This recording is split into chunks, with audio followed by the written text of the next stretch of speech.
Hello मित्रांनो, तुमच्या Marathi Dick चॅनलवर स्वागत आहे। मी तुम्हाला मराठी डिक चॅनलवर रोज नवीन इंग्रजी शब्द शिकवणार। तर चला समय नष्ट न करता आजच्या व्हिडिओमध्ये शिकूया इंग्रजी शब्द। पेरेनियल।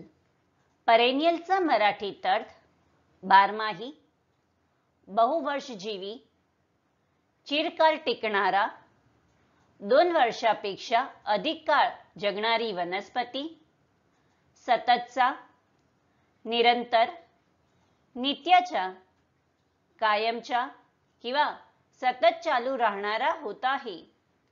पेरेनियलला आपण वाक्यात प्रयोग करून बघूया। पहिला वाक्य आहे, I wonder at her perennial youthfulness। दुसरा वाक्य आहे, We face the perennial problem of not having enough money। तीसरा वाक्य आहे, Teddy bears are a perennial favorite with children। चौथा वाक्य आहे, First dig out all the perennial weeds। Friends, व्हिडिओला लाईक, शेअर आणि कमेंट करायला विसरू नका आणि चॅनलला सबस्क्राइब करा। Thank you.